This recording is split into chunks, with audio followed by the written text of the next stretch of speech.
Lock the gate!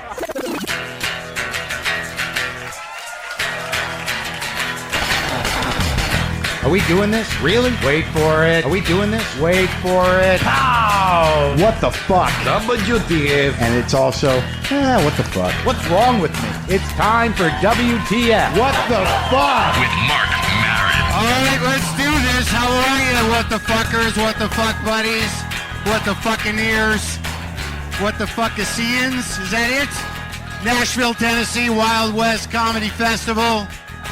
Oh, yes. How you doing, buddy? Everything all right?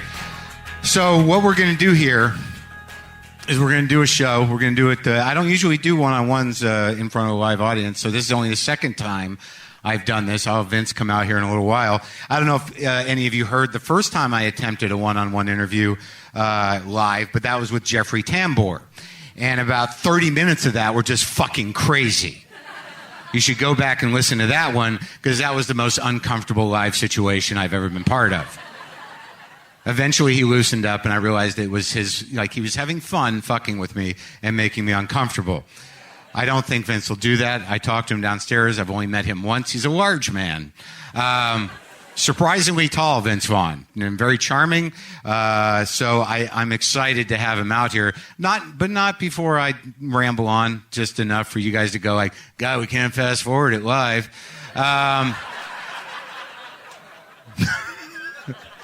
No, I want to say I'm happy to be in Nashville. I come here fairly often. I like being here. I would move here if there was anything for me to do. But I don't know if I could live here. I could live here comfortably, but I imagine like 2 or 3 times a year it'd be like, I'm going to interview Jack White again. There's a few things he didn't say the last time. He's close by. I guess a lot of people live here. Who else lives here? Who? Nicole Kidman lives here? Oh, of course, because of the dude, right? But neither one of them are really from this country, are they? And you guys just let that happen, huh? So you're very open-minded with the outsiders if they're the right color. Oh, shit. Did he just play the race card in our fucking home? I did. I'm sorry that I got the... I know you're all progressive people who just want to put that behind you. I am not judging Nashville or the South or any of it. I am full on into it now. Oh, I had my first Goo Goo cluster. Are you applauding that because you think they're wonderful or just because you ate them as a child? What is it? Do you love them? Yeah, they're pretty good. And I think I've been watching too much Food Network. I think they're missing a crunch element. I think they're like, I'd like to maybe suggest a Goo Goo cluster with a little cookie in there or something. Is that wrong? Listen to this. There's a fucking sucking silence in here. Like I just offended, like I just said something bad about your parents. Really? Goo Goo clusters are off limits? There's no room for improvement there? It's like you can say whatever you want about the racial dynamics of the South. Don't fuck with Goo Goo clusters. Because that's our regional candy, asshole. This is exciting. I bet you don't have these. This is a Goo Goo cluster pick. I got a Goo Goo cluster guitar pick. Did you even know they existed? This might be the high point of my entire time here. Is a Goo Goo cluster guitar pick. I have one. Fuck y'all. I don't even know where they came from. There were just 2 sitting there. It wasn't like there was a bunch of them. They just left them out for someone to find, like me, and go like, no fucking way. A Goo Goo cluster guitar pick? That's ridiculous. I want one of those. It's worth money? Is that your first thought? Yeah, buddy, I bet you I'd get $3 for it.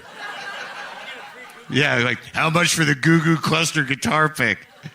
Some guy's got to really be a real Goo Goo cluster head to fucking want that thing. They only made 4 of them, man. I got 2.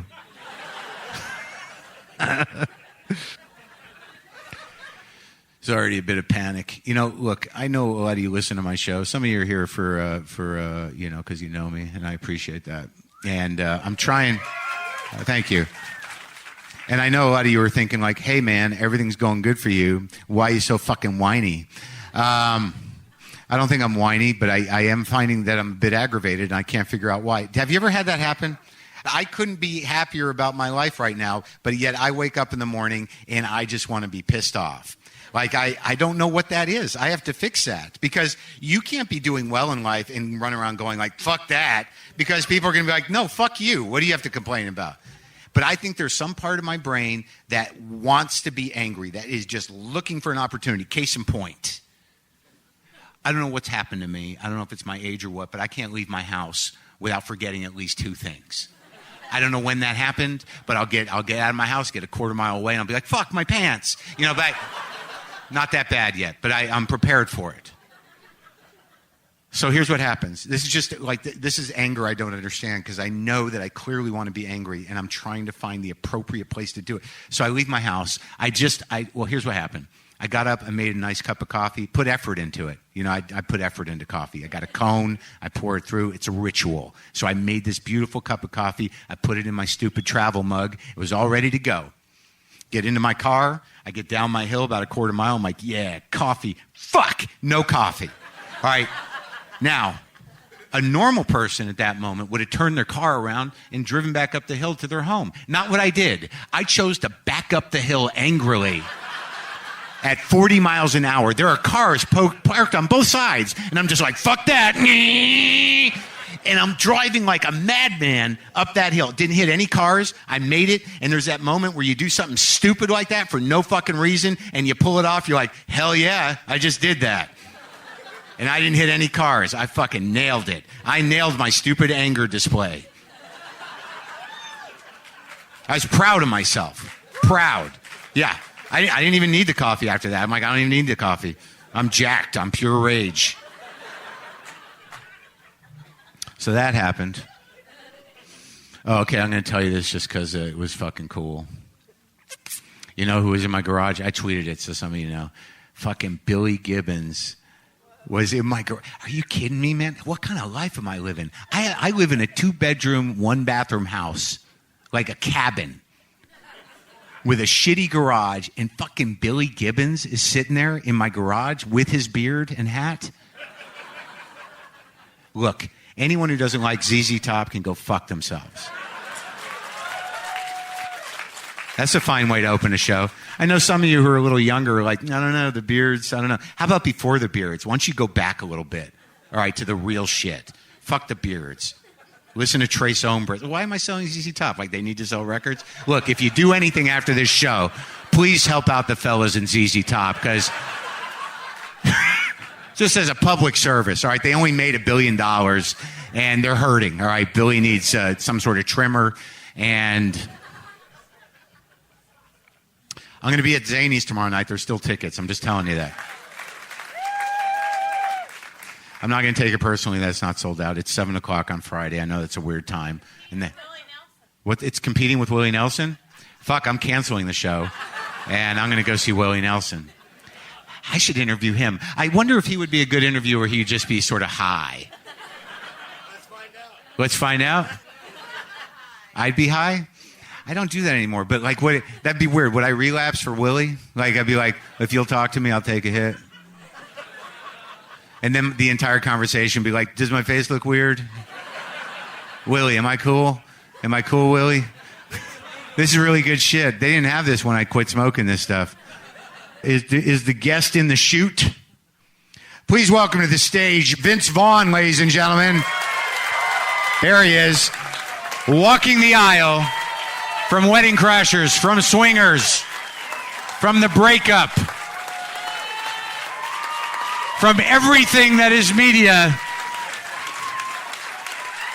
Mr. Vince Vaughn, not in any hurry. Take your time. Nice to see you, Vince. I'm very good. Thank you very much. You felt like a beauty queen, and you tried to make that moment feel dirty to me. I apologize. I love the way it felt for me. I asked for a spotlight. I told him he needs lights. He's doing the walk. That's right. You're a very tall man. You know what? You are quick as a whip, yes. I can see this is already like... I'm Going already well. digging deep, Vince. I'm already going in. I'm circus tall. I'm I know. Well, the first time I tall. met you, I had no idea because I am. most movie stars are tiny. They're like this size, aren't That's they? right. They're So smaller. They're smaller. Oh my God, you work with a lot of guys that are that small. Like Ben Stiller can just fit on your lap. Yeah. He's a giant in so many ways. It's hard to ever look at him that way. He's all right. I'm not going to sit here and throw Ben under the bus. Ben's a gentleman. You've done this with Ben, right? I have. He came Okay. to my garage and He's made me great. feel very insecure. He was over complimentary.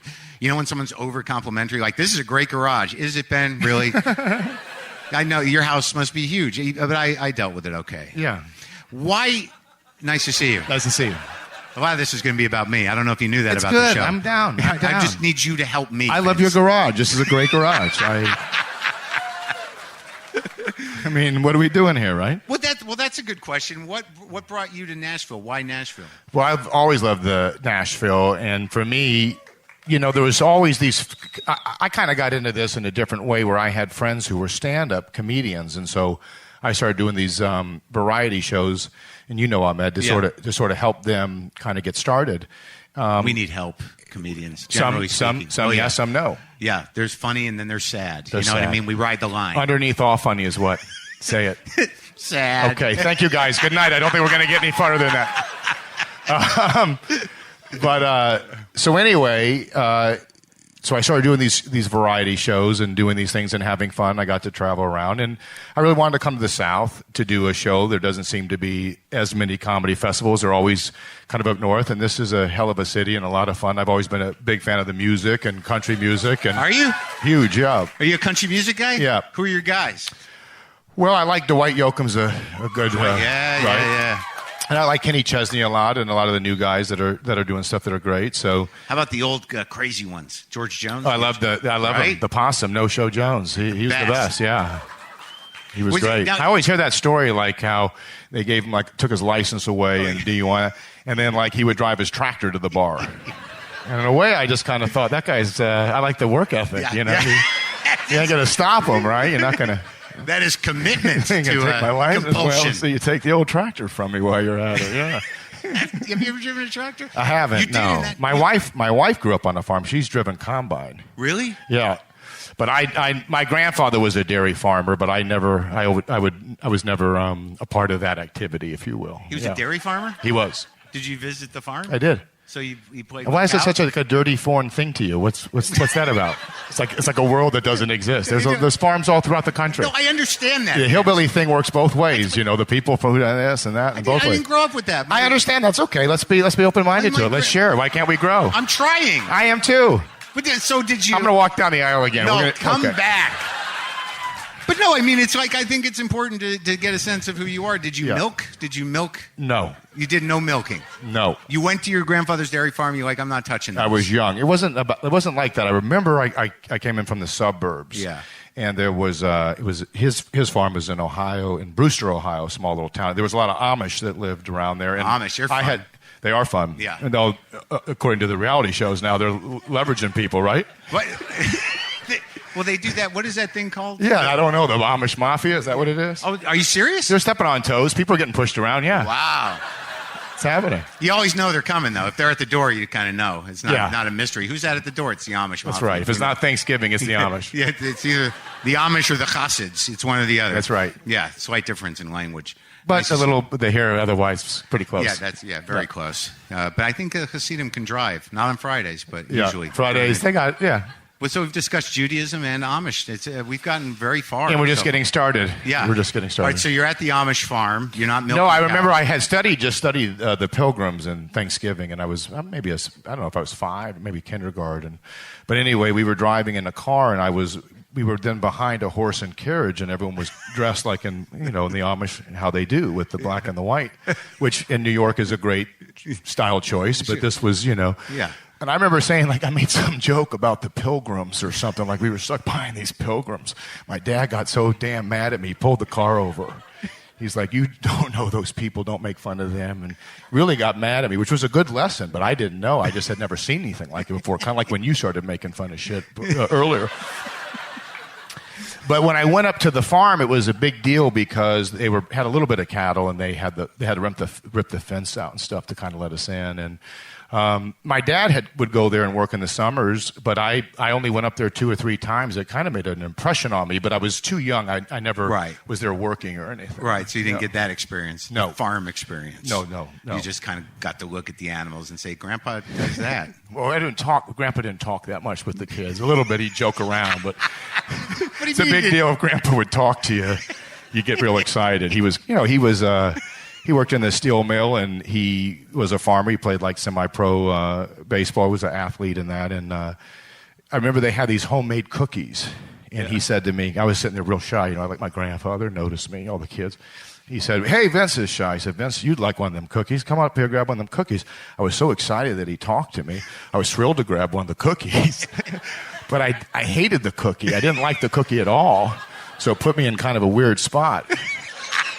Because I wanted him to notice me some more. So I took the cookie, like an ostrich, when little kids play hide and seek. Yeah. They'll put their head behind a curtain, but their ass will be sticking out. And they always laugh like they got you fooled because, they can't see you. Well, I took the cookie and I dropped it, and it was like a little rug thing. I put it under that and I kind of stamped on it and stood on it. And I felt like that's good. Now the cookie's gone. So I grab another cookie. And then he liked it. He said, oh, yeah, see, he was just shy. He loves those cookies. But I really just liked him noticing me. Well, I did this about 3 or 4 times. Yeah. So I know when I left, he had to turn, to the rest of the family and go, that little Vince kid's psychotic. Like, who the fuck takes cookies and stomps on them underneath the rug? Those are my farm. That's my. That's a great farm story. Yeah. That went in a direction I could never have expected. That's right. That was the cookie story. That's the cookies. But where'd you grow up? I grew up outside of Chicago in Buffalo Grove and then Lake Forest, 2 suburbs of the city. How far from Chicago? Both of them within an hour, yeah. And you got brothers and sisters? I had 2 older sisters. Really? Yeah. So it's just you and 2 girls? Me and 2 ladies, and thus my verbal skills picked up. I have a brother. I have no context. So you had to learn. They were older, too. They were 5 and 6 years older than me. Wow. Yeah. So, they'd beat you up. They'd mentally destroy you. You had to really learn to survive. No, like kids do. We're very close. But, when you're younger, brothers and sisters can be a little rough on each other, were right? Were you beaten up by women? Well, they got smacked around by some ladies a time or 2, sure. But, yeah, we were very close. My sisters and I were very close, yeah. And what kind of... Not younger, but as you get older. It gets easier. When you're younger, and you're 5 years younger, and they want to play a board game, you're a problem. Yeah. Let Vince play too. Yeah. So I understand. Just the annoying brother. Yes. Yeah. Get out of our room. We're doing grown-up things. That's right. Yeah. But you're close now? Very close. Are they in show business? No. They work with me. We do stuff, yeah. Oh, really? Yeah. Not before they weren't, but we kind of, the production company's kind of a family business, which is fun. Well, that's nice. Yeah. That's a sweet thing. It is. When you were growing up, and did you go to Chicago a lot? Was Chicago part of your life? I did. I started going, once I could drive a car, I started going down, really when I started to get into acting and stuff. How did that start, though? Did you do it in high school? I did a little bit. Both my parents worked, so I would do different activities. And one of them, they put me in this community theater. Really? But it was all kids. It was all kids. I was like 7, and we were doing South Pacific. But everyone's a kid. It's crazy. I played like Daddy Warbucks when I was 12, like in one of these things. But so then in school, I started doing plays and emceeing shows, and that was fun. And then I stopped a little bit. I started playing sports in high school, and then so you did musical theater. I did younger. We all did. It was interesting because we would improvise the scenes. There was no way you were teaching a bunch of 9-year-olds all the dialogue. So we started improvising. We learned the songs. I remember I'd always kind of talk the songs. They'd try to encourage me that like Yul Brynner was great, which I knew meant I sucked at singing. So, but I liked performing. It was fun. Did you get laughs? And those, depending on the scenes, I don't remember particularly. It was more like, you were doing South Pacific or something. You don't remember being compelled to get laughs? You weren't one of those Not at that kids? moment. When I started emceeing talent shows and stuff, like in junior high and high school, I did, and that was fun. What sports did you play? This is a problem for me. Sports are a problem? Yeah, a little bit. Tell me why. What happened? What happened? Yeah. Or what didn't happen, maybe the better question. I think I'm an athletic person, but I don't know how to process healthy competition. Like, for me, if you lose, it's fucking over. And, like, I wish in retrospect I would have been taught to be like, no, you got to learn how to lose like a man and go get up and play the next day. There was no playing the next day. Well, that's like, Bobby Knight or a lot of great coaches, share that sentiment. So you had a champion in you that you didn't nurture. That's exactly right. You have like an unfed champion in you. Right. You have a starving champion that wants to go win a ring. That's right. And because I was defeated by my own insecurity, That's not the true. world was That's denied. not true. I don't like that labeling. No, I don't either. That's not true. But I denied the world probably an Olympian. Yeah. I could have done something. I don't know what. Maybe lifting. Kept track of what the scores were that the other people did. Something. No, you no, could have you know contributed. what? No, you could have done something. Here's what I'm saying to you. Okay. You were frustrated with not winning, which is a good thing. It was a shitty team, man. It was Yeah. a shitty team. That's I got right. stuck with. I was on the Bad News Bears. I Okay. seriously was. The Little League team, they were just horrible. My mother didn't know how to sew patches on properly. It's a long story. I like it. It's a laughing stock. I like forgot it. my hat during the picture. I'm the only kid How in old the were picture you? without the hat. How old was I? This was 2 years ago. Yeah. Yeah. No, it was like 9 or 10, peewees. You know what I mean? I was afraid of the ball. Look, let's talk about your Here's the one thing I heroic want to say. sports Here's the one career. thing I want to say. What? You can be pretty tough on my friend Mark, and he's a pretty good guy. I want you to take it easy on my friend, because I like him. Okay? All right, but I don't think you really know him. He's kind of a pussy. He's a good man. All right. I'll try and I'll get that to him. He's a good man. Yeah, I'll get that to Just him be later. easy on him. You don't have to give him anything. Stop teaching him. Let it go. But were you like a captain? Was I a captain? Like, if I was a captain, somehow I would be, like, put in a horrible category. I wish I was a fucking captain so we could have that conversation. No, I was not a captain. What do you mean you weren't a captain? No, I went into entertainment. I was not a captain. But wait, I played sports. I wrestled. I played football. I did a little bit of everything. And you wrestled. I did. But you're so tall. I'm tall.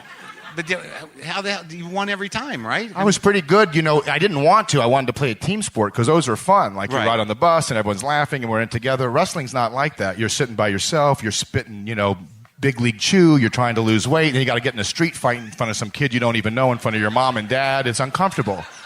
But I wanted to be like, hey, high five, or you missed the block. There was none of that. It's like, nope, he pretty much just choked me out. But I did, and I enjoyed it. And then when you started losing the weight, and as you get older and stuff, I didn't like it as much. I played football, and I was above average. There's a weight athlete. issue. You wanted to eat more, and that's why you got No, into it wasn't wrestling? that. Once you start like that's your weight, but Yeah. 3 months later, that's not your weight when you're growing, unless you're wrestling, and then it is your weight, Right. right? You'd wear like the fucking sweat shit on the bike. Did you wear that? It was like what was that one with the Madonna song in it? Vision Quest. Oh, okay. Yeah. Did you wear a unitard? I did the whole thing. God. I wore my unitard to school. I was so fucking proud. What's up? Look who's wrestling, bitches. No, I did not. But then I started going, gosh, I'd like to do this, acting and this kind of stuff. I didn't know what it meant. Hold on a minute. What are Oh, we're going to go back to this. Yeah, I need to know because I want to judge you. Okay, so football, Oh, football. yes. Wrestling. Okay. I played younger baseball, but just for a couple years, not later. How much football did you play? I played football 7th, 8th, freshman, and sophomore So year. you had a letter jacket? You were a letter jacket guy? Could have had a letter jacket. You had Right. a That's letter- okay, though. Learn to love those people. You're going to love a little I bit of know that. yourself. I'm talking I know. Let about it go. me. We're going to work through this. We are going to work through this. So, but what kind of letter jacket? Where were you? Were you like a dick or were you like the cool guy? Oh, I was a dick. I'd pick on anyone who quit a fucking sport. I would have fucking kicked the shit out of. I couldn't have stand that guy. I just want. I would have found him. I just want. Oh, you forgot your fucking hat?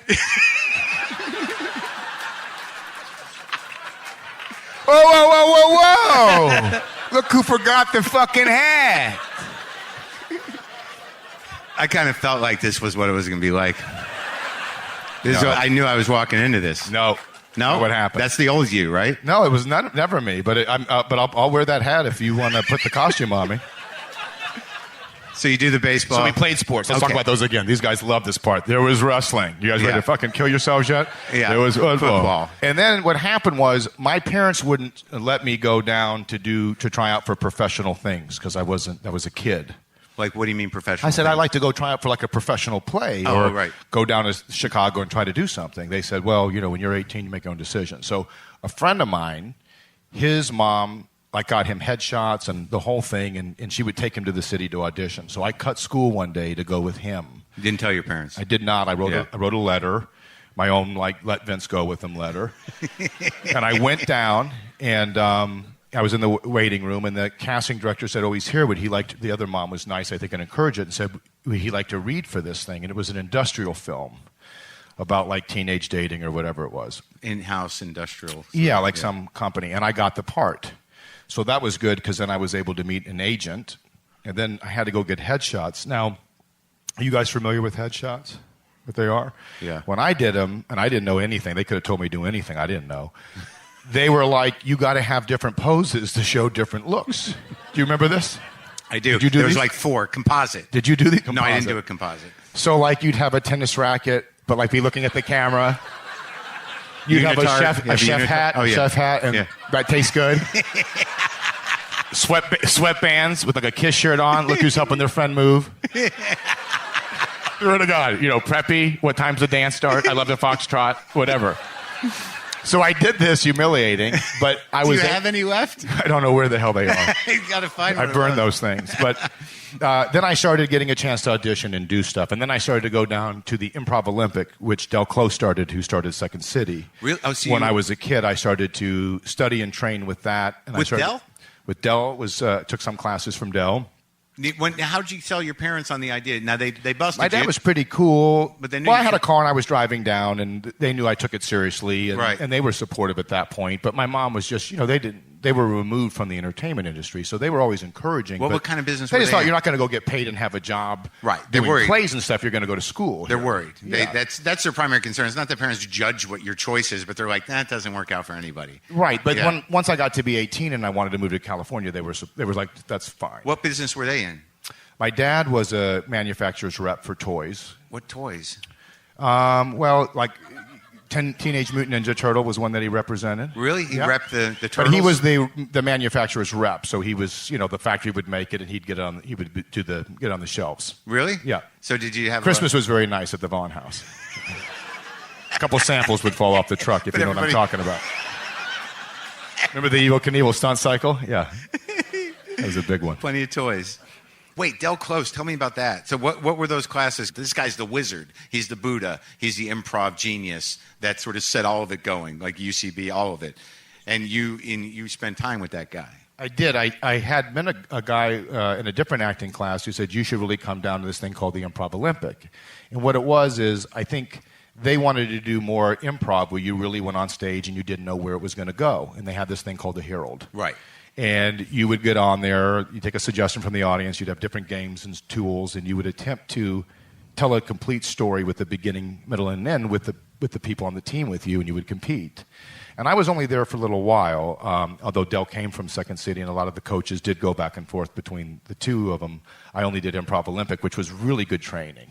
But I wasn't old enough to be in the places. I was tall, but I would go perform at these places in Chicago, and I really enjoyed it. And I think it was a great training. And looking back, when I met Favreau, we met on a movie called Rudy. And although he was from Queens, he was living in Chicago at the time. He had gone to study. Right. And so we had that in common. Who were the guys? Do you remember any of the people who were around then? Because a lot of people started in Chicago. There's a lot of people started, and a lot of great screenwriters, and obviously people came out of that program because you're really screenwriting. I mean, improv is like gives you the chops to act, to listen, to do everything, and also build sketches and direct everything.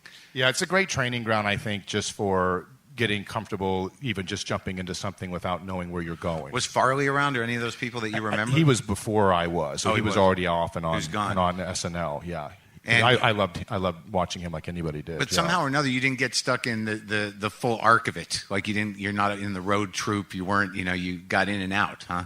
I never had those. I never had the ambitions of being on SNL or doing that stuff. I never had the ambitions of being a stand-up. I really liked that training, and it came easy to me in that they put me on stage very quickly, and I really enjoyed it. But I really wanted to be an actor, so once I stayed with it, and then once I got to be 18 and graduated high school, I moved out to California. But how did the movie Rudy come about? Were you cast in Chicago? I wasn't, although I was in Los Angeles. Yeah. And I hadn't been working at all, and I had a manager but no agent. How long have you been in? Wait, so you move? All right, so you tell your parents you're going to go. You go to L.A. Yes. You don't know anybody. Well, I go there, and they say you have to take community college classes. Oh. And I already tried that once. I went for 2 weeks in Chicago, CLC, Community of Last Chance. Anyone else here from there? I went for a couple of weeks, whatever. Then I go, okay, I'll take community college, Santa Monica Junior College. I signed up in that, and then I was able to get an agent right away when I first moved out there. Really?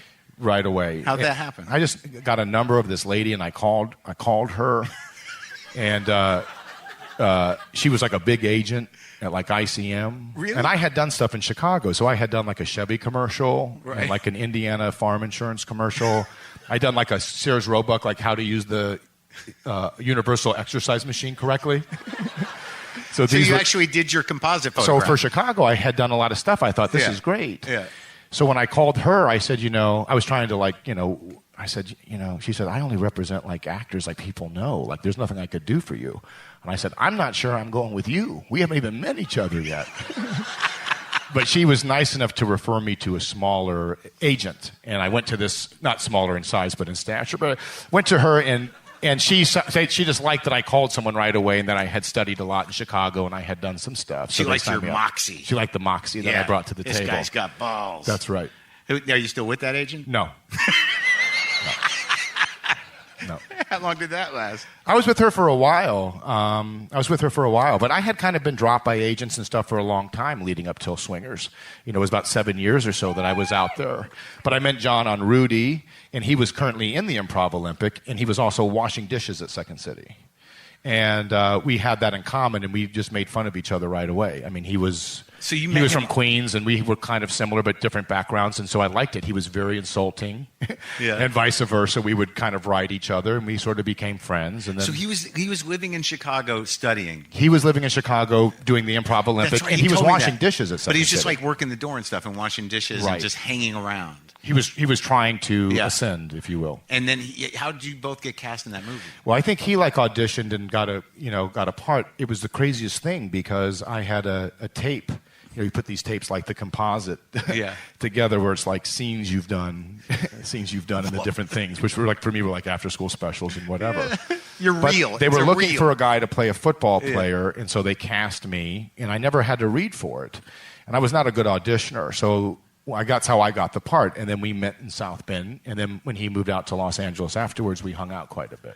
So how long were you out there before you got cast in anything? I mean, I would get cast every now and then and stuff. What But were you the first year I got cast in nothing. It's difficult. Sure. I know. But like it seemed like you were hammering around. You were out there for a long time. Where were you working? What were you doing? Well, I was fortunate. National commercials paid a lot. Oh, right. And I had done those younger. Yeah. And then I would work every now and then in residuals and stuff, but nothing consistent. Yeah.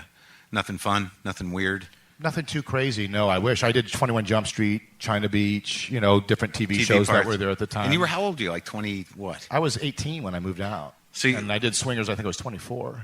Favreau has a funny story I want to tell because it made me laugh. They name these characters stuff. He told me this. He went in for, he was heavy, he did Rudy, and he's like a big guy, and there was an audition for this movie, Shawshank Redemption, which seemed real pedigree for us. We were like, that's great. And he got a part to go read, and the part of the character was Fat Ass. That was the name of the character he was going to read for. And Fabs didn't like that they named the part Fat Ass. I don't blame him. But anyway, he wanted to play around with him. So he went in, and there was a receptionist girl, just a girl. She had nothing to do with anything, right? This poor girl just sitting behind a desk.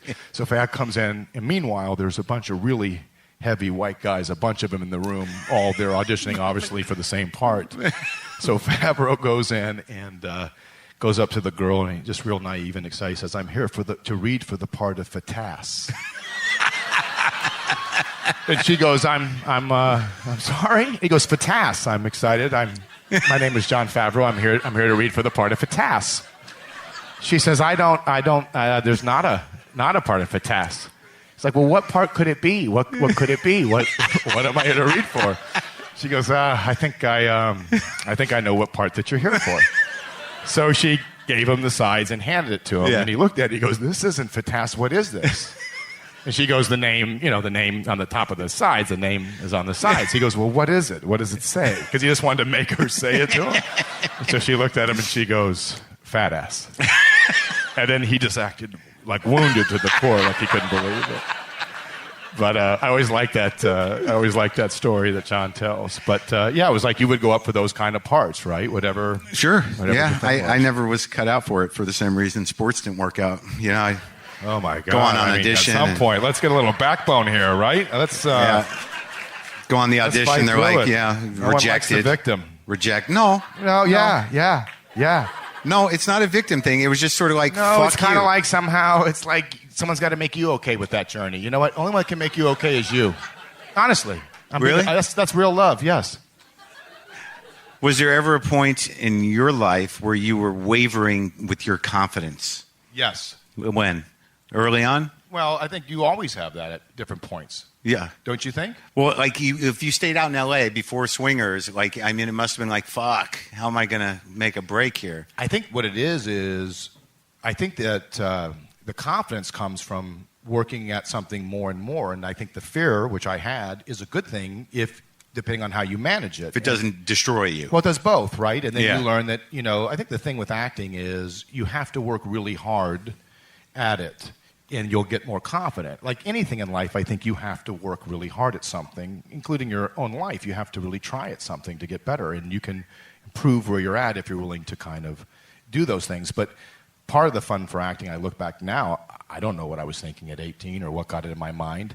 It was probably, for me, feeling like younger, that was an area I got a good response in and I felt confident in. Right. So I felt like, gosh, that feels fun. Let's go do that. And then when I went through rejection and all that a lot of actors do, you sort of had made your bed at that point. So you just sort of, gosh, I got to make this work. I don't know. I don't think there's anything else I feel good that I could do. I really love this, so I better really work at it. Right, but that's sort of part of the game. I mean, if I talk to actors, like the auditioning process or not being right, certainly early on, I mean, now they know who you are. But at some point, you just have to say it's not personal. That, if you get rejected from a role, a lot of times they're not even looking for you. Well, when you're going through it and you're young, you do take it personal. But as you get older and you get on the other side of it, it isn't. But of course it feels that way because you're trying very hard to work. I mean, you want to work. And for me, if I would have gotten a TV series or anything, I was just thankful to have a chance to try to work at the art, at acting. I wasn't trying to be selective. I was just thankful I wanted to do this. It felt so foreign to me. Were you training at all? I trained a lot. I always trained all the way through. With who? Well, in Chicago, I did Improv Olympic Right. and that, and I did with David Darlow, Shakespearean stuff, and this is in Chicago. And then in LA, I said with Larry Moss quite a bit, who's a very popular acting coach and terrific. I just worked with him recently on this last movie I did. And He came in and coached? no, just I went to go see him and go through my stuff. Because I'm always because I think acting and I you could probably confirm this is like I think you have a natural ability for it. I mean, either you're going to like some part of you lives in that. Like there is natural talent to it. But I'm always curious as to what people say the craft is or what the method is. I mean, what are some helpful things that were told you by these teachers that enabled you to move forward with focus? I believe that, there's always more than one way to the waterfall. Yeah. So there's not, this is the only way to do Did you make that technique. saying up? No. Oh, okay. No. But I do believe that there's more than one way to sort of learn how to do something. It depends on how you learn and how you do stuff. And I like trying different things and take some things that work for you and go and do different stuff. But like, what was the first problem solver that you had? Like when you were when you were first going out and you were first in LA and you're learning how to act. What was the first obstacle that made you go like, oh fuck, yeah, I can do that? Well, I think the difference was auditioning felt very different to me than having the material for a while and kind of feeling like you were creating a character. Yeah. I feel like in auditioning, there's something in that dynamic that was very, you're going in for a job interview. Yeah. And I was raised to be, polite and shake everyone's hand, which was the worst fucking thing I could have done. I remember I go in, these guys probably couldn't wait to get me out of the room. They thought, who's the guy from Mayberry? But I would go in and I would say, it's such a pleasure to meet you and such a pleasure. They're like, fucking A, can the fucking tall guy sit down? We're not going to cast him anyway. It's an honor to meet you. Whatever. That's how I thought you took a job interview. And then I could get a weird feeling like I knew I wasn't going to get it. But I felt like I had to make them okay. So I'd say, well, this is great stuff. You guys are going to have a great time shooting this stuff. it was always weird to me because there'd always be someone out in the waiting room who would be like kind of homeless and real rude to everybody, and they'd kind of like overly make sure he could get in the room and treat him with kid gloves. And then, I'd be sitting in my studio place and watching, and he'd be the guy on the show. He'd be the guy that got the part. Got the part. But there was something in that, I think, where if there was a confidence, they wanted to feel like they were hiring somebody that felt like they knew what they were doing.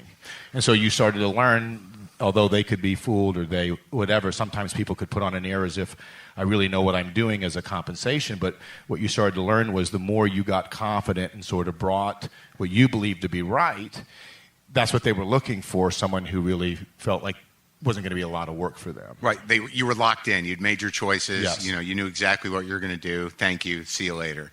Not like, was that okay? Right. Yeah, walking out going like, okay. Okay, great. By the way, BBQ Saturday, if anyone's interested. 4 o'clock, but we could go 5 if it works better for everybody. I'll just wait there. I'll be outside. You tell me. You know what? Let me come by Monday and bring you whatever we donate. Have you done that thing where you're like, do you guys need it any other way? I can do it another way. Do you want me to do it another way? Sure. For so sure. Horrible. So desperate and sad, right? You want it angry? I can do angry. Can I blow someone? What are we doing here, guys? Honestly. Anyone, you can watch. You can all watch, or you can leave. Walk on here. Yeah.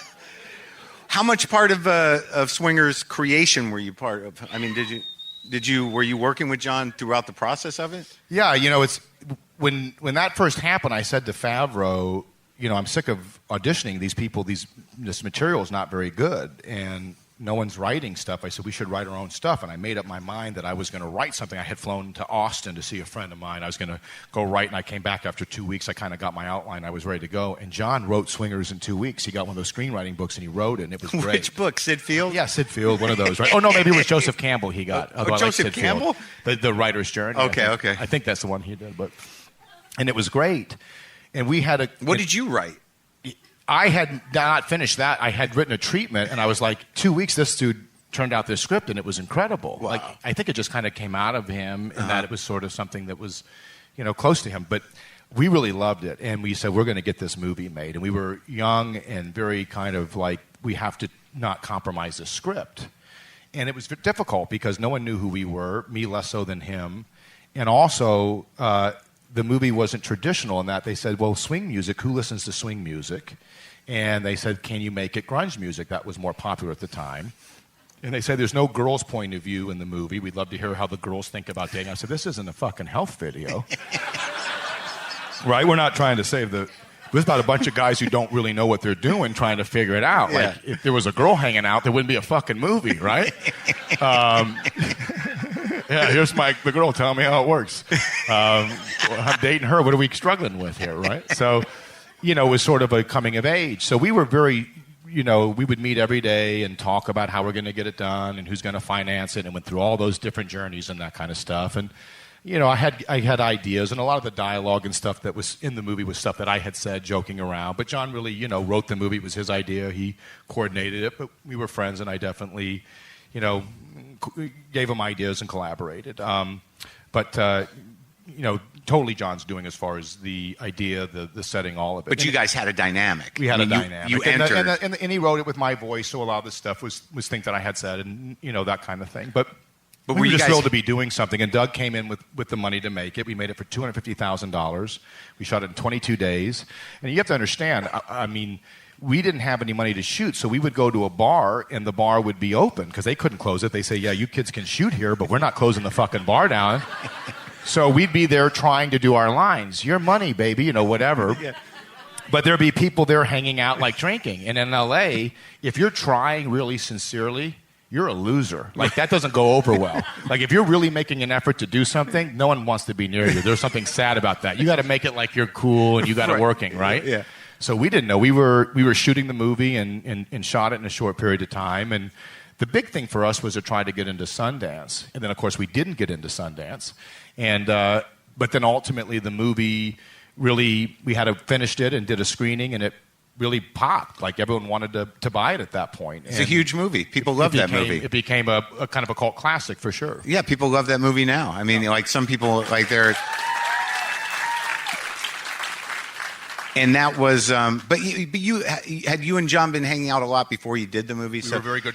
Yeah, we so hung out that's all the best, time. right? So like, you had that, now you're entering with this chemistry that is established. But then it becomes a little bit, I think what happens sometimes, it's like Oasis or like any kind of young garage band where you're all very close, and we did Made and you do stuff, but then there starts to be that, I'm a guitar player, I'm the singer, and there's really? starts to be a thing. Well, I think it just is a natural thing that happens. Like you're all friends and you're making a movie and you're doing something, and then it's kind of like a band. Did you fight? You're very close. Not really ever fight, but I think you go through stages where you're so close and you do something so, personal. Yeah. And I talked to him Saturday, so we're still close, and glad that but you go through your moments where you're away and you're close. You start together as kids, That's right. So it's like you kind of grow up together in a way, and then both gone on from there, and other people in the movie too to do other stuff. Well, it's good that you're still friends. Yeah, for sure. Yeah, it's nice. And I'm excited for that new Chef movie. Is very good. If you guys haven't seen it.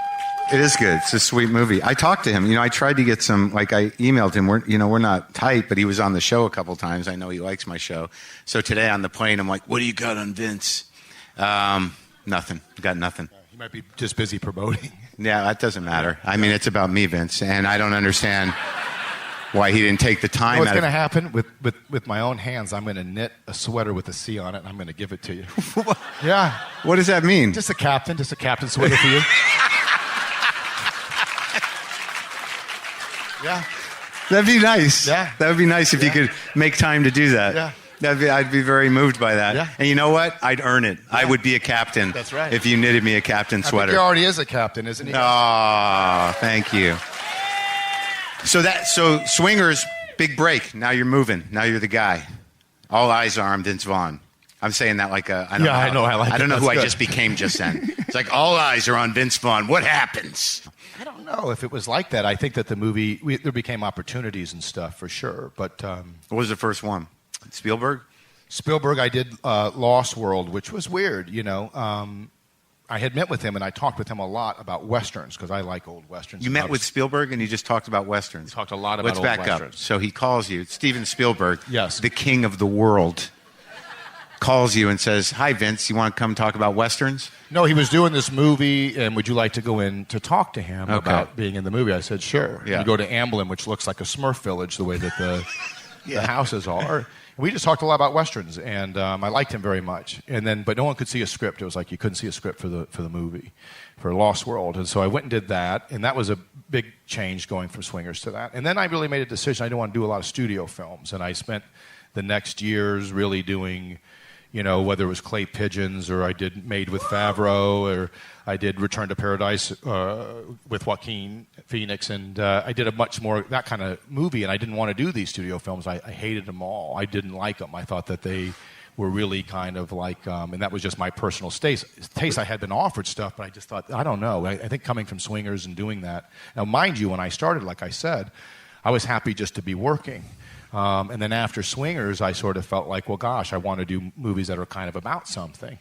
Those are serious roles, some of them. Yeah, I did more dramatic stuff, and they were always critically not well received, but no one knew who we were. And we were kind of movies that weren't really kind of bigger, larger movies. They were smaller films. And that was a choice. You were like, that was a choice at the time. I would have done something. I just didn't love the material that was out there. So you work with Spielberg, and you're like, I'm done with that shit. No, wasn't that? No, I thought that for me was. I was a big fan of Stephen, obviously E.T. and Close Encounters, sure. and I think he's a great filmmaker. Of course. And so that was fun to be in that experience. But it wasn't my calling at the time to feel like I wanted to go and do that. And then later when I got, and then I had done Made in this, and then when Todd Phillips came to me with Old School, which was our comedy, I really liked it, and I thought there was something rebellious about it, something kind of outlaw that I liked about it, and so that he's was the kind of outlaw, isn't he? He's great. Phillips Todd is great. Out of his mind, right? I love him. Great. He's terrific. But that was a huge break, and that sort of defined, your persona a little bit, movie-wise. Well, I started liking these comedies that were coming out then, so a lot of those comedies I thought were really fun and good movies. So I started saying yes and sort of went on a roll of doing, that and Dodgeball and Wedding Crashers and these kind of movies that I thought were really, really fun.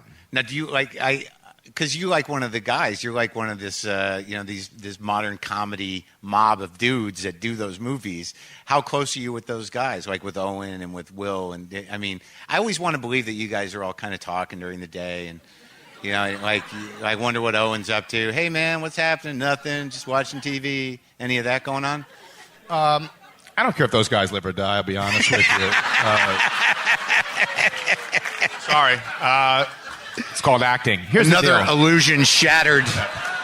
No, Owen and I are very close. Owen's a very good friend, but I don't see him all the time. But we do stay in touch, and I like him quite a bit as a person. And I really respect him as an actor, as a writer, just as a person. I like Owen quite a bit, and you don't spend all that much time with each other, and he's probably the one that I'm closest with of that group. And did you feel pressure? I mean, after Old School happens, and that's a huge movie, and it's a huge break, and it puts you on the map in a huge way. Outside of Swingers, that's the biggest thing, right? Up to that point. For sure. I mean, I had done some other things, and remember I did one movie that I did that was The Cell, and I played this part, and I said, I want to do it this way, and they said, yes, you can, and then I did it, and then they wouldn't let me do it entirely the way I wanted to do it. And you kind of learn there's a honeymoon period where they kind of want you in the movie, and sometimes they want to kind of not do what they're saying that they're going to do. And I was like, but they figure they got you after a certain I don't point. know. They just figure they kind of want to sometimes dial it down towards the middle a lot of times, but. So Old School was kind of fun, and Todd's really a great filmmaker. I mean, yes, he does a lot of comedies, but he's very talented and a very smart guy.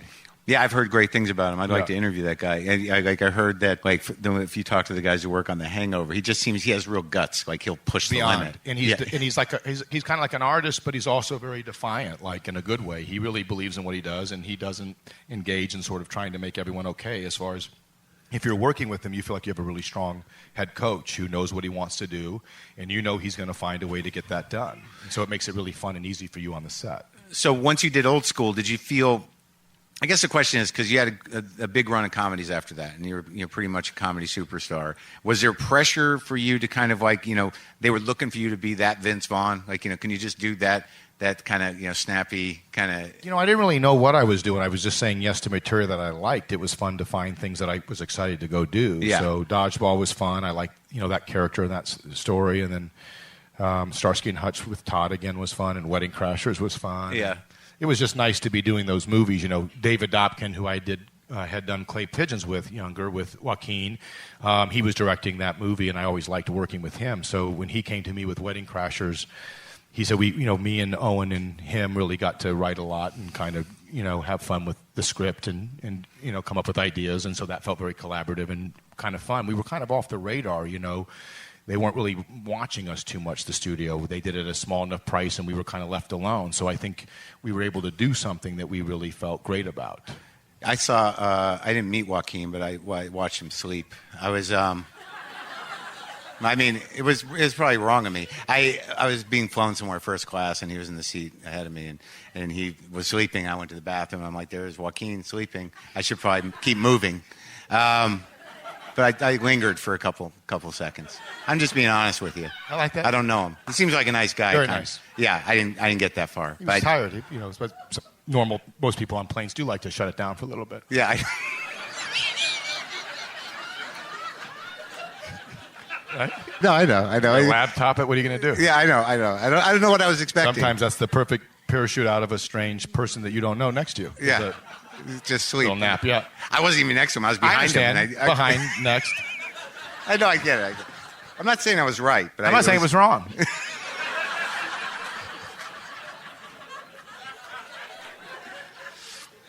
Now, your dad was in a couple movies with you? Yeah, we started with Swingers. John's put his grandmother in Swingers, and I put my father in Swingers. And then it kind of worked, so we kept trying to put him in stuff like a good luck charm. Is he still around? Yes, he is. Unfortunately, Favreau's grandmother's not. She was the best.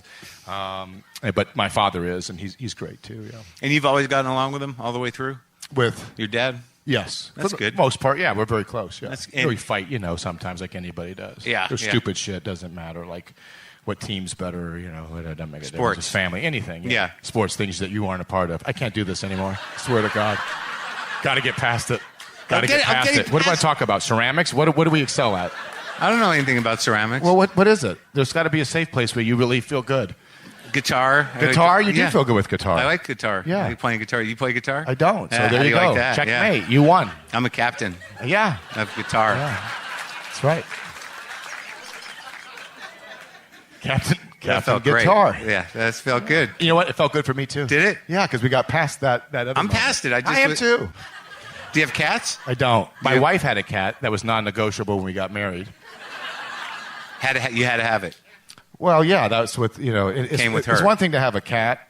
That's one thing, right? Yeah. It's a cat. That's Yeah. fine. Yeah. But then when the cat's name's Diva, it's like just sticking it in you, right? I got a cat and its name is Diva. Yeah. Okay, Diva's fine, but Diva's not like a friendly cat that wants to be down with everybody. Dogs? You a dog guy? I'm a dog guy, but I don't have any dogs currently. Why not? Well, I will. The kids are very young, and when they get older, Oh, so you got to wait so they don't hurt the yeah, kids. I got to make it my wife's idea. Yeah. Well, I realize you want a dog, so here we go. Here we go. Diva the dog. So, You a swimmer? Big swimmer? Yeah. Yeah. I was on a swim team. Okay. I did do that. All right. Yeah, I had a B time in breaststroke. I was all right with Okay, that. Yeah, I okay. can swim. I can do a few strokes of butterfly. It'll make it look impressive for about like 30 seconds. That's and good. Then I peter out. How So do I we do with the ribbons? What colors were we collecting? What do we have on the wall at home? No. Some blues, some yellows. What are we working with? Which one's yellow? Third? Yeah, maybe a couple of those. Relay? A couple of thirds. Yeah. Relay? Huh? Relay?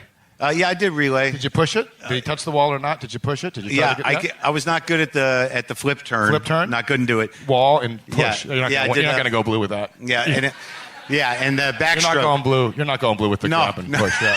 You got to mermaid it, little mermaid. You know, yeah, to be a little Ariel, a little I know. princess, a little water Yeah, princess. I know. And the other problem was the backstroke. I'd always like turn over for the wall. Yeah. Yeah, that doesn't. I was wash. a terrible swimmer. You were? I was a lifeguard, but I never was licensed. True story. How do you get that job? I don't worry about what I do and what I don't do. You know what I mean? Looked at the. Thank God there were no problems. Well, I was. My friend of my mom's. I wanted a summer job, and she was a lifeguard and could certify people, so she certified me to get a lifeguard job, and I didn't know CPR, and but I took the lifeguard job. I'm like, again, 16 or something. So I used to get all the kids and play games with them because I wanted to keep my eye on them. I was nervous that if something happened, I didn't really have the skills to save anybody. So I get them all to play games and stuff off the rings, and I would watch them all and play with all the kids. And then I did learn CPR, obviously, because I was like, you can't be watching toddlers and not be able to save them when that's your job. But I was a lifeguard. I love that story. I'm going to tell it again. I was a lifeguard. But I was on a swim team, and I was horrible. I was a terrible fucking swimmer. I know that makes you just so happy, Captain Guitar. And I was really, really bad. What was your stroke? I didn't have one. If I had a stroke, I was terrible. They put me on a relay team. But one time I got put in the backstroke, and there was 4 kids in the race. Yeah. And as we all do, 3 people are going to get a ribbon in this race. So I had a hell of a shot in this thing. And there was a kid from another school who was very big. He was a large child. He was fed a lot, and he was a big kid. Yeah. And me and him were apparently, because you don't know what's going on when you're in the backstroke, we were apparently in a fucking dogfight. Because the people from his swim team were like, they couldn't believe it. Like, he had a chance to ribbon. And they were standing by the pool, and they were screaming for him and cheering for him, and there was emotions, and I was kind of doing it. And the people from my team weren't all that kind of behind me, to be honest with you. But I ended up touching before him and winning but I felt terrible, like I didn't, because I feel like the guy that they wanted, like Rudy, that he didn't get the ribbon. He deserved it. But that's the ribbon that I won. That was my individual ribbon. At the cost of a guy who probably won nothing ever. I taught him a very valuable lesson that day. That guy's a lingerie model today because of that moment. So when you did, all right, so you did the breakup, and then you did, that was a fun movie. All your movies are fun. Yeah. I'm becoming Chris Farley. This is my biggest nightmare. I'm just going. Why? You remember that part? That character. That's right. What? I don't know when that happened. We were having a good conversation. Now I'm just going to go right to the filmography. We were talking about me beating a larger boy in a swim meet. Yeah. Well, I think that hurt me somehow. No, it didn't. Yeah. That's a sport you were good at. That's a sport you were good at. I mean, guess what? That's a sport. No, but the fact that when Did you were feel swimming, good? You get out of the water, you shake the air out. You knew you were good at something. Yeah, and you have to adjust because of the Speedo. that's yeah, right. Yeah. Some of us more than others, but yes. Yeah, exactly. But the fact that when you were swimming, you knew that kid, that this was his one chance. I don't know what it was. It was. I knew I was terrible, and I knew there was excitement around the pool, and I knew I was in a dogfight. And I knew they just couldn't believe he had a chance at ribboning. The second movie you did with John that he wrote, what was that called again? Made. That was a great movie. Yeah. And that was a little darker. Like it seemed like, intentionally, because we didn't want to kind of try to do the same type of thing, so we intentionally made it a little darker. Because you're like a little scary in that. A little movie. annoying, and yeah, it's scary. It's good. I like that. That's one of my favorites. I like Made. Do you want to do more of that? Sometimes, yeah. I like to. I'm doing different stuff. Try to do some different stuff. I'm excited to go do some more things like that, or more character stuff and smaller things. Now I'm going to ask a difficult question. Let's do it. So when you do a few movies that get a lot of push and don't go great. Like the last few, you can say it. Yeah. Okay, like the last few movies, there's a lot of you around, and then it's like, did you see that movie? I don't know, did it open? Right. Was that rude? No, it's true. Okay. I like it. How do you process that? Well, I think each one you do differently, but it depends on, obviously you want people to see your movies and you like for them to do well, but a lot of it as an actor is really out of your control. Breakup was my idea. I produced that movie, so I had a lot of say in that. That did well, right? That did well. And that was something to do a little different where they don't necessarily end up together at the end. And it's hard sometimes to get those things through a process because no happy ending. They want the thing that's going to test the highest and be the thing that's going to be the most obvious for audiences to want to go and do its multiple. So if you do something like that, they really want to try to have the version of the movie that they think is going to be the most crowd pleasing. Right. So I was fortunate that I was able to, be able to have it be sort of the ending that we intended it, which was for them not to end up together. But, on some of these films that you go do, you're just a hired gun, so you can, for example, on The Internship, which was my idea originally, and I think Sean did a very good job with the movie. The story of the movie is very good, but obviously for me, when I went back to Owen, I wanted to do an R comedy. I wanted to do something that was adult, that was far more, adult in conversation, and it ended up with the studio and decisions to make that movie PG-13. So they neutered it. Well, I just sort of felt like it's weird because it's me and Owen, and obviously it's a workplace thing. You could go there, and it was the original intention to. Right. But as an actor,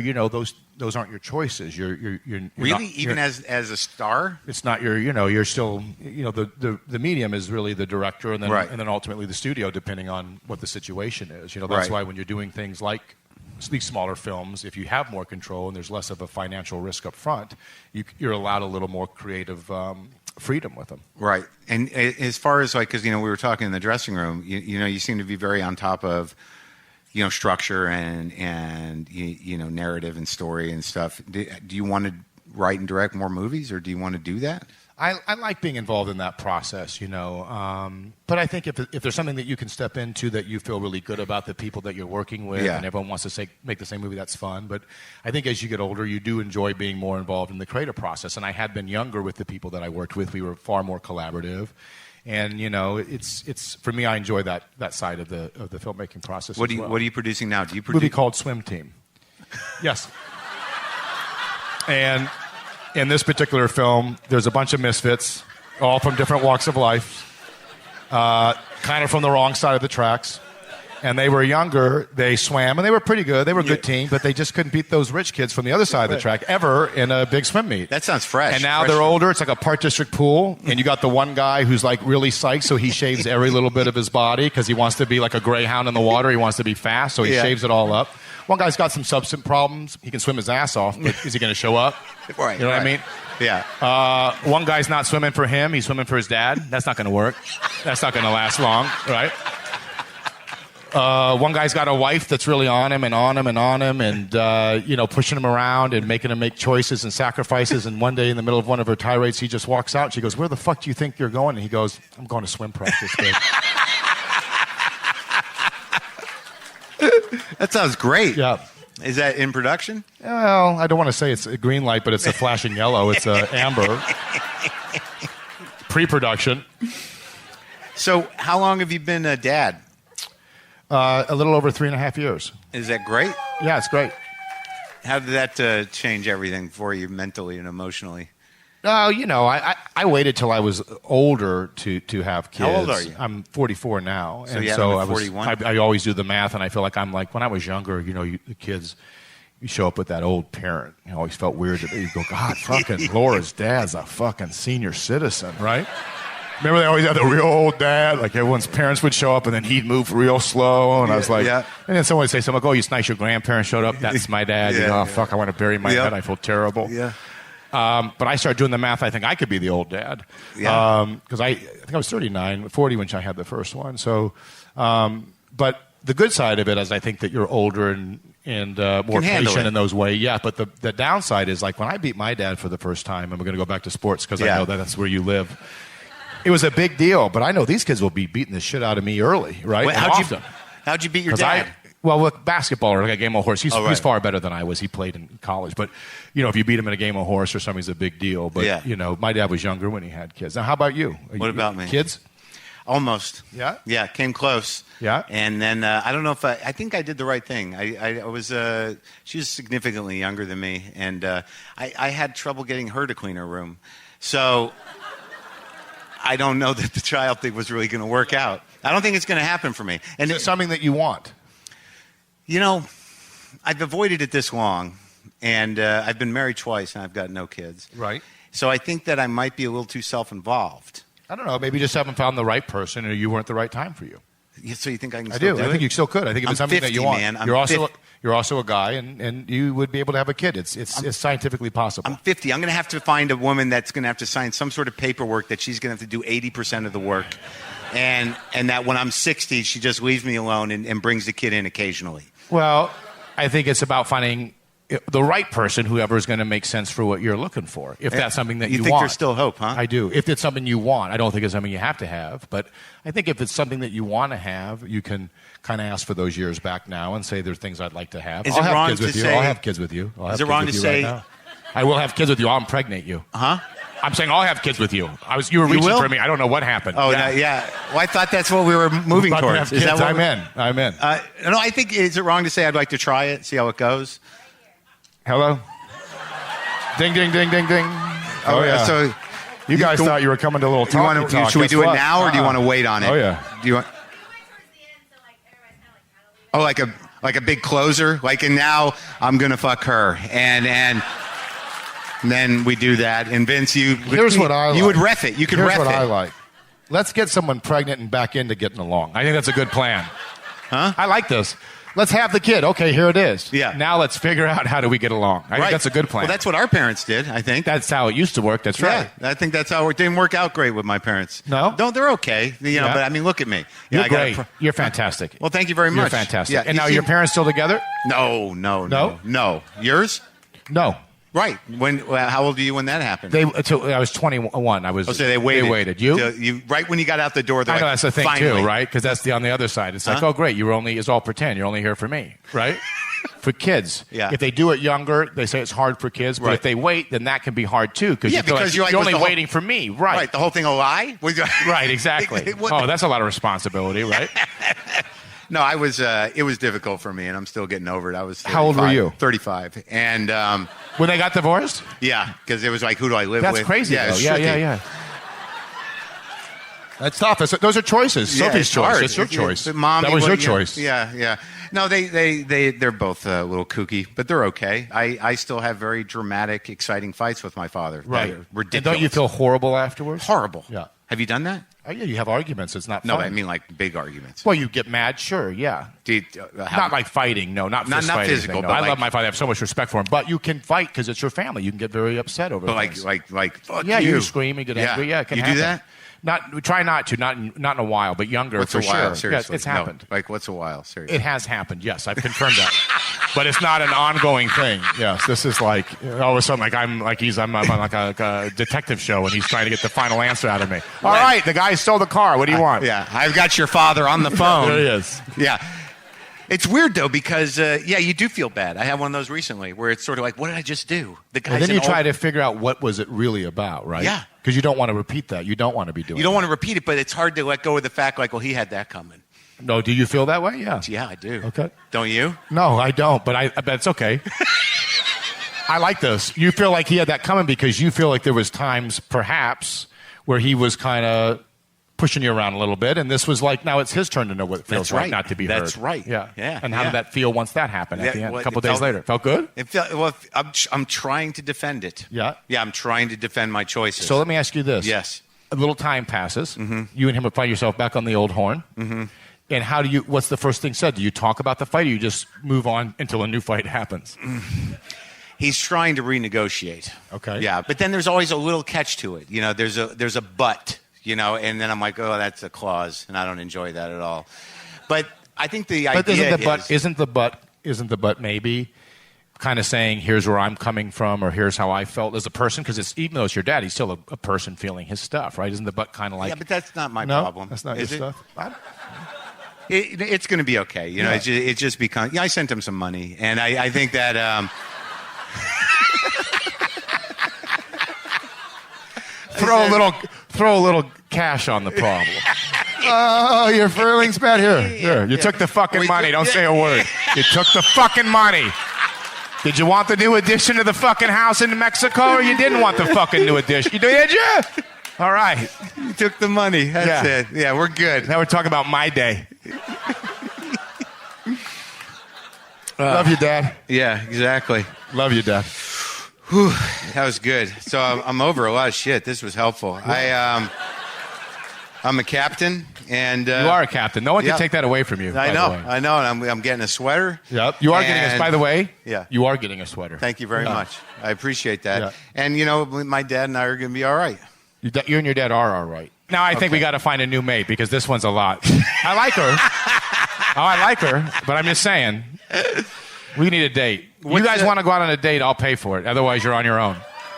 It's like the old Love Connection. What are you working on? I just did a movie called Term Life. Yeah? With Haley Seinfeld and Peter Billingsley, who I work with quite a bit, directed the movie. And it's got a great cast. It's based on a graphic novel. It's about a guy who's a criminal, and then he has a daughter that he's kind of not in her life, and he plans a heist that kind of goes bad, and they're forced to sort of be around each other. It turned out very good. Yeah, you like it? I like it. Is it a darker character, edgier? It is. It's an R movie. It's not a comedy, but it was very, very good. I don't usually ask this, but like, are there people that you really want to work with that you haven't? Like, who are your heroes in the whole racket? I don't have that as much. I mean, there's people I like working with and doing stuff. I don't really set people up in my mind and say, God, I really love to do something with that person. I always hear, I think it's weird when people do interviews sometimes and they say, how did you feel when so-and-so called you? And like, oh, my God, I can't believe it. I mean, I think it's nice to have people to like to work with. Right. I don't really, to me, it's more about the material or what the attempt is. And sure, there's people whose work you like, for sure. Yeah, yeah.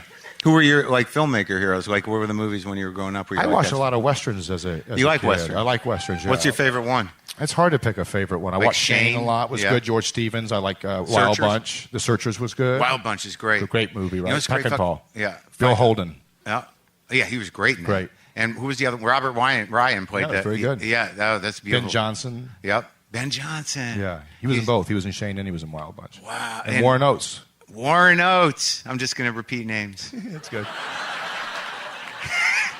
You know, it's a great movie, The Unforgiven. Have you watched that recently? Very good movie. Genius. Very good movie. Wow. Yeah. Is Shane dead when he drives away? No. He's not. Okay. Maybe a little part of him, but not in the natural. Yeah. Yeah. Not in the natural. How about the part of the in the Searchers where John Wayne's going to shoot the girl, like because she's one of them now? That's heavy shit. That was the first movie to really kind of deal with racism in that way. Yeah, and he just owned it. It was kind of scary. You're like, John Wayne's not cool. Well, depending on where you came on that, what side of the fence you fell on that at the time. He's right. Fuck her. Vince Vaughn, ladies and gentlemen. Thank you, guys. You can turn on that music. Thank you. You guys are great. Thank you for coming. Enjoy the festival. Thank you. Thank you so much. That was great. That was fun. Yeah.